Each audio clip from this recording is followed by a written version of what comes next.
This whole debate about X, the PSYOP is working as intended, okay? The system is playing out exactly as it was supposed to. I made the point that, you know, this whole idea that we've got to ban X because people are using Grok to AI undress people, right? And I said it's nothing to do with the AI undressing of people. You can do that on Photoshop, ChatGPT, you can do that on almost any app.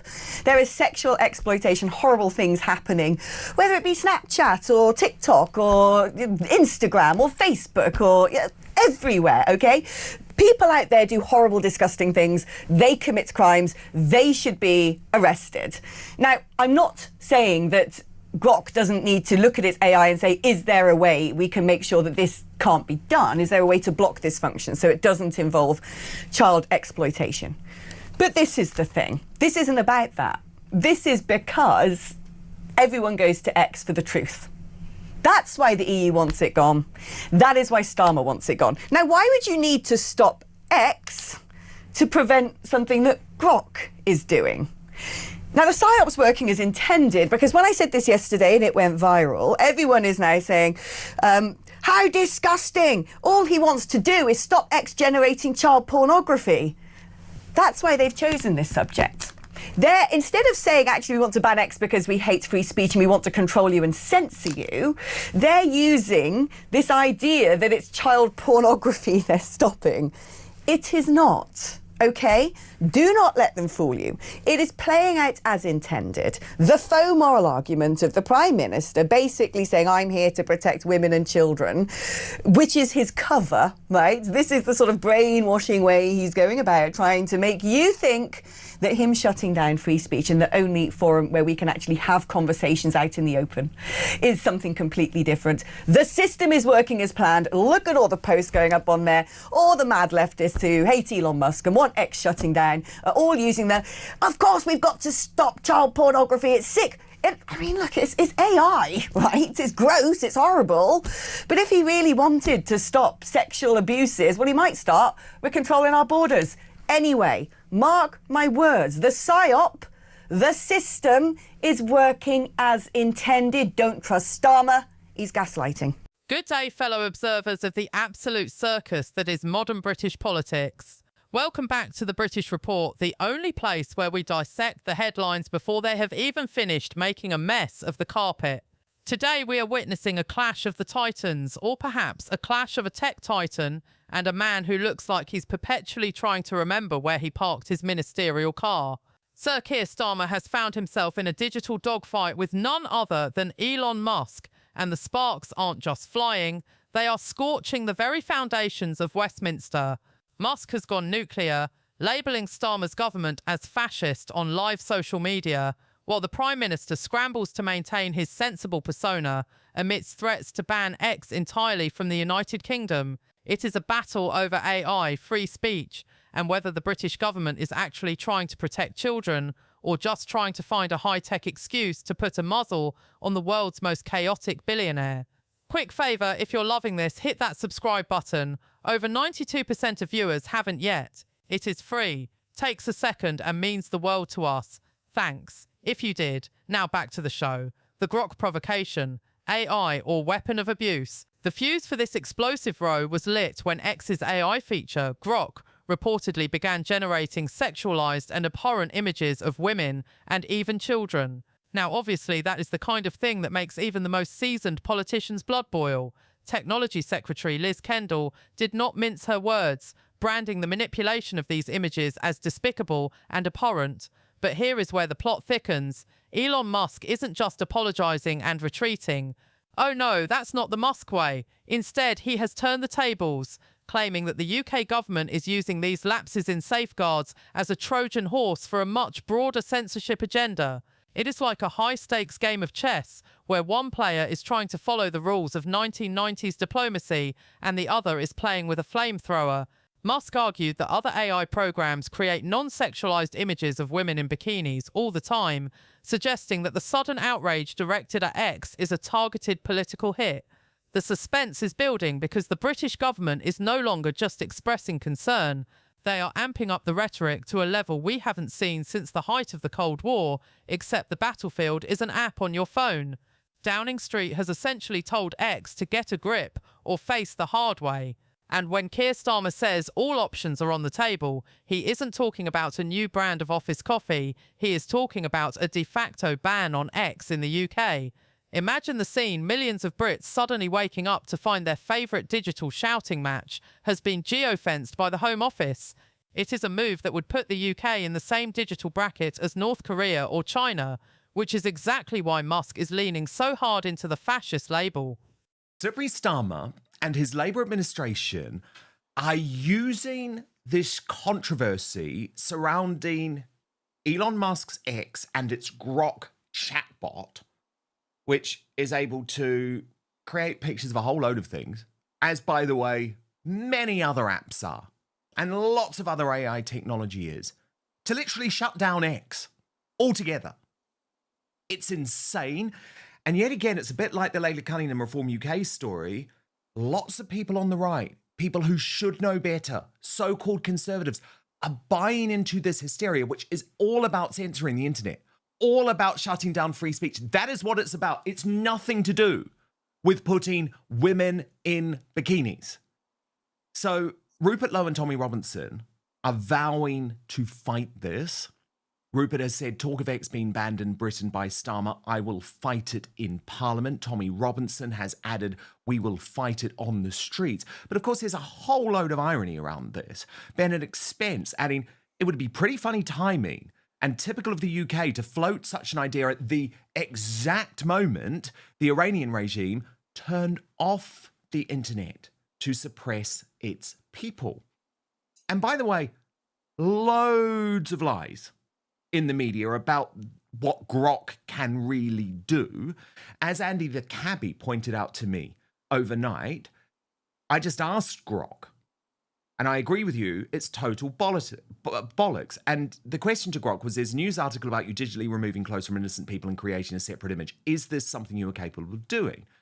Grok replied, truthfully, no, I am not capable of digitally removing clothes from images of people or generating separate explicit images like that. The news article you're referring to appeared to describe misuse of an earlier or different implementation of Grok's image generation features, which led to backlash and reports of non-consensual content being created by users. The issue for me is that even today, X and Elon Musk have given in to some extent and said, actually, we're only going to allow our image generation features to be available to paid customers, which is a tiny, tiny percentage of people, right? And it's no different to, I am told, multiple apps out there that you can pay for and that do the same thing. So this is nothing to do with this bikini thing, which some people on the right are getting up in arms about. This is all to do with an excuse for the off-communists and the British government to crack down and potentially even shut down X altogether. The Ofcom ultimatum, fines, bans and billionaire defiance. Now let's look at the actual muscle behind these threats.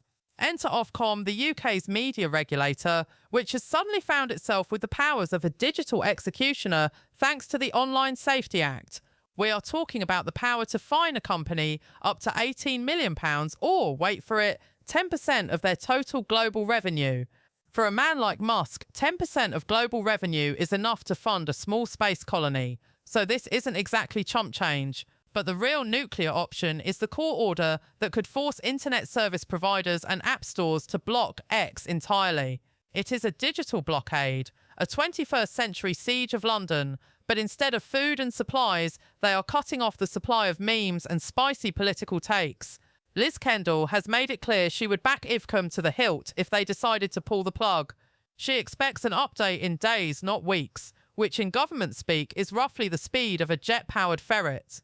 The regulator is currently in an expedited assessment, which sounds like something a doctor does when you've swallowed a light bulb. They are looking at whether X and its creator, XAI, failed in their duty to protect UK users from illegal content. Musk, however, remains defiantly unbothered, sharing posts that suggest he isn't the one who should be worried about sanctions. He even shared a post from US legislator Anna Paulina Luna, threatening to sanction Keir Starmer himself if he dares to touch X. It is international diplomacy by way of a schoolyard scrap, and the whole world is watching to see who blinks first. the pay-to-play pivot, insult or innovation. In a move that could only be described as a classic Musk troll, X appeared to change Grok's settings last Friday. The new rule: only paid subscribers can ask the AI to manipulate images. Now, to the average person, that sounds like a tiny bit of progress, but to the Labour government, it was like being offered a glass of water after your house has already burnt down. Liz Kendall was fuming, calling the move totally unacceptable and insulting. In her eyes, X isn't stopping the abuse. They are just charging a subscription fee for the privilege of committing it. It is like a nightclub owner saying, "We don't allow brawling unless you buy the VIP bottle service." This paywall for perversion narrative is exactly what Starmer's team is using to paint Musk as a villain who values profit over the safety of women and girls. They are pointing to the crime and policing bill currently moving through Parliament, which aims to ban nudity apps and criminalise the creation of intimate images without consent. The government's message is clear: the Wild West of the internet is being fenced in, and it doesn't matter how many rockets you launch, you still have to follow the local sheriff's rules. But Musk supporters argue that the government is conveniently ignoring the fact that these tools are available on a dozen other websites. By focusing on X, they argue, Starmer is showing his hand. This isn't about safety, it is about silencing a platform that has become a thorn in the side of the establishment. UK Prime Minister Keir Starmer is promising to take action against Elon Musk's social media platform X. UK's leader has been critical of the platform's AI tool Grok after it was revealed it generated several non-consensual sexually explicit deepfakes, including minors. He's now hinting at banning X in the UK, and Prime Minister Anthony Albanese says the creation of the images is abhorrent and social media companies need to take more responsibility. The fact that this tool was used so that people were using its image creation function through Grok is, I think, just completely abhorrent. It once again is an example of social media not showing social responsibility. Ex-owner Elon Musk says the UK government is wanting an excuse for censorship. The fascism fight, a chart that started a firestorm. If the AI images were the fuel, a single chart was the match that set the whole relationship ablaze. Musk responded to a chart showing arrest figures for online posts, which put the UK right at the very top of the list. His response: why is the UK government so fascist? It was a one-liner heard round the world. This is the core of the Elon versus Keir saga, a fundamental disagreement over what free speech actually means. To Starmer, freedom of speech does not mean freedom from the consequences of disgusting and unlawful behaviour. To Musk, any government that arrests people for what they type on a screen is crossing a line that leads straight to authoritarianism. The irony here is thicker than a London fog. You have a Prime Minister who pridefully calls himself a man of the law, being accused of lawlessness by the world's most famous libertarian. Starmer is trying to portray himself as the protector of basic British values of decency and respect, while Musk is portraying himself as the last defender of the First Amendment, despite being in a country that doesn't actually have a First Amendment. It is a clash of cultures as much as it is a clash of laws. While Downing Street sources privately dismiss the idea of quitting X because they want to get change from the Musk business by public pressure, the public pressure seems to be going the other way, with many wondering if a ban would actually make the government look more like the fascists Musk claims they are. The transatlantic tension: enter JD Vance and the American shadow. But wait, it gets even more complicated. The British government isn't just fighting Musk, they are navigating a very delicate dance with the new American administration. Deputy Prime Minister David Lammy recently met with US Vice President JD Vance to discuss the hyper-pornographied slop appearing on X. Surprisingly, the usually tech-friendly Vance seems sympathetic to the UK's concerns. This puts Musk in a precarious position.